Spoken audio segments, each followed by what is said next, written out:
Ang pisara ng Bagyo Aghon sa mga linya ng kuryente, dumagdag sa problema sa supply. Kaya red alert na naman ang Luzon Grid ngayong araw. At babala ng DOE, posibleng maulit pa ang red alert kung hindi makakabalik sa operasyon ng mga planta. Saksi si Jonathan Andal.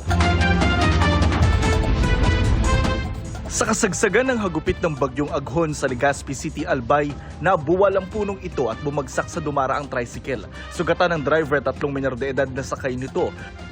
Sugatan din ng 53 anyos na lalaki at 12 anyos niyang apo nang mabagsakan ng puno ang kanilang bahay sa Mercedes, Camarines Norte.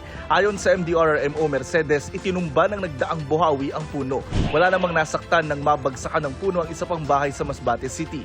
7 na ang kumpirmadong sugatan dahil sa Bagyong Aghon ayon sa NDRRMC. Bineberipika rin nila ang 5 naiulat na namatay sa kasagsagan ng bagyo, kabilang ang isang bata.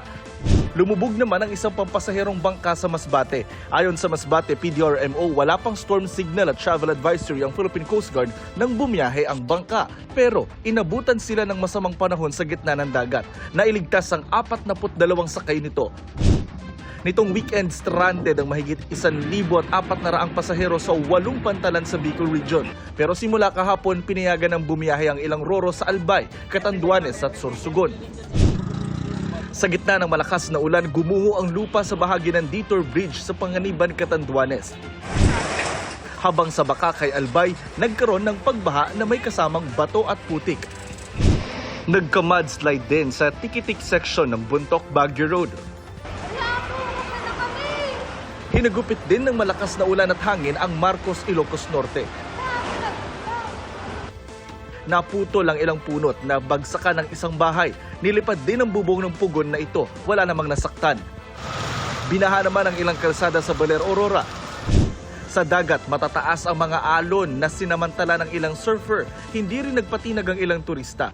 Ipinatutupad ang no sailing, no fishing at no swimming policy. Pero manageable pa naman daw ang sitwasyon sa baybayin, kaya pinayagan din silang makaligo. Todo bantay ang mga lifeguard. Bukod sa Baler, nakatutok din ang PDRMO sa mga bayan sa Northern Aurora dahil sa banta ng storm surge. Medyo lumalaki na rin po yung mga alon dito. Kaya nagkaroon na rin po tayo ng mga advisory. Higit na apektado ang mga mangingisda. Malaking epekto gawa ng hindi kami makapalaot. Umaasa lang kami sa dagat. May gale warning at naka-blue alert status pa rin ang buong Aurora.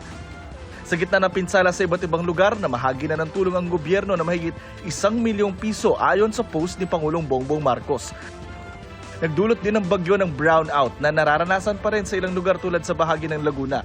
20 power plants ang apektado ng Bagyong Aghon, karamihan dahil sa mga linya ng kuryenteng napinsala ng malalakas na hangin o ulan.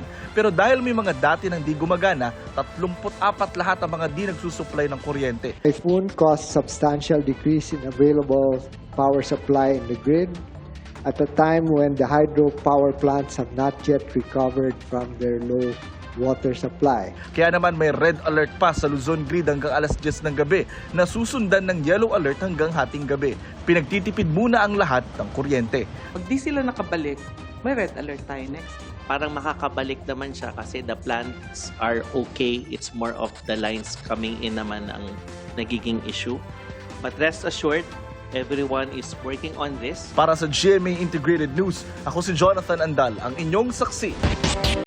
Mga kapuso, sama-sama tayong maging saksi.